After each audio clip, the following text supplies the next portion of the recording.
Hello, everybody. Thank you for joining me today. I know it's been a while for sure. Sorry about that, everyone. I have been sick, and I don't mean under the weather sick. I mean like in bed and unable to do much sick.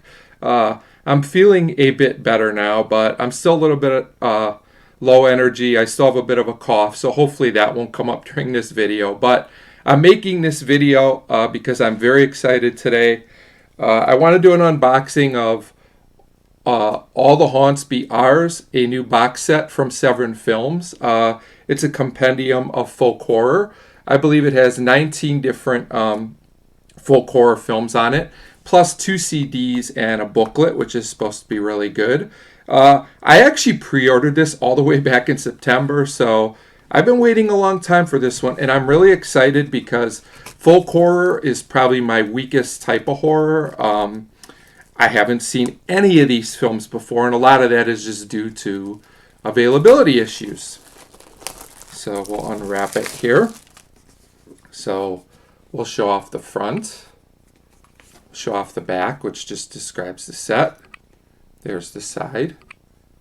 There's the other side. Looks great so far. I had previously bought in the Eurocrypt to Christopher Lee from Severin and was impressed.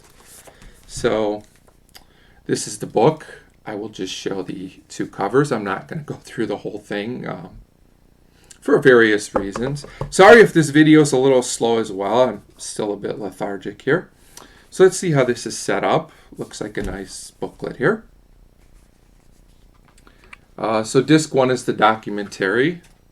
It's Woodland Days and Days Bewitched, a history of folk horror.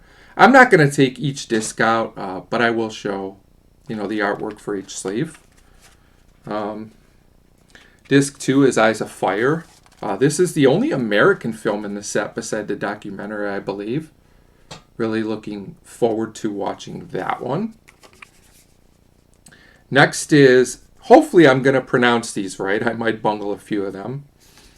Leptirica or Leptirica. I think it's Leptirica, which I believe is a werewolf film from somewhere in Europe. Interested in that one as well. The next disc has 2 films on it. Some of them do. The first one is Witch Hammer, which I believe is a Czech film. And then I believe it's just pronounced V. I've heard some people say Vij, but I believe it's just V, which is an all-time classic folk horror film from Russia. This is one of the more known or available films on the set, but I've never seen it before. And it's considered an all-time classic, so this is one of my most anticipated on the set. Witch Hammer looks pretty cool as well. Next on the next disc, disc 5, is Lake of the Dead and Tilbury. Lake of the Dead is another European film, an all-time classic there actually, but not too easy to find here in the States. And then Tilbury, which I believe is a film from Iceland, kind of a rare film and one that looked really interesting. I also believe Lake of the Dead is the oldest film on this set. I think it's in black and white as well, which is cool. I love the classics. Then we get into 4 Australian films on the next 2 discs, I believe. Disc 6 has The Dreaming, and I want to say it's Kadaisha? I'll go with Kadaisha. Don't know much about either one of these 2 films, but they look kind of interesting. This is really nicely put together, by the way. Next, disc 8. Did I miss one? Yeah. Disc 7 has the other 2 Australian films. I thought they were all together, which are Celia and Allison's Birthday. Really looking forward to both of these. Allison's Birthday is kind of an all-time cult classic. And Celia looked amazing on the trailer, and then I read a little bit about it, and this might be the film I'm the most excited for. This and one other one I haven't gotten to yet. Next on disc 9 is Clear Cut, a Canadian film starring Graham Greene, a great actor who's been in many films, including Dances with Wolves. Looks like an interesting film. Maybe not as much my cup of tea, but we'll see how it goes. You never know. At least I know there'll be a good acting performance in it. This film's by itself because there's a lot of special features on this one. Pretty much all these discs have special features as well. Commentaries, documentaries. Some of them even have bonus short films that are related. You know, they're like films by the same director, or they're films that relate to the same subject, or, you know, they just are relevant in some way to the main feature, I guess is a good way to say it. Next are the two Italian films. Il Demonio, also known as The Demon, and also Dark Waters. I've heard a lot of good things about The Demon. It's supposed to be kind of like The Exorcist before The Exorcist. Don't know much about Dark Waters other than it's one of the newer films on this set, meaning it was made in the 90s, I believe. There's not like any 2010s films on this set or anything, but Italian horror is always interesting, so those should be pretty cool. You know, I think I missed another disc here somewhere. I did. So sorry. Going back to disc 8, we have the two Polish films. Wilczajka? I have no idea how to say it. Sorry. One of the more obscure films on the set, but it looked amazing.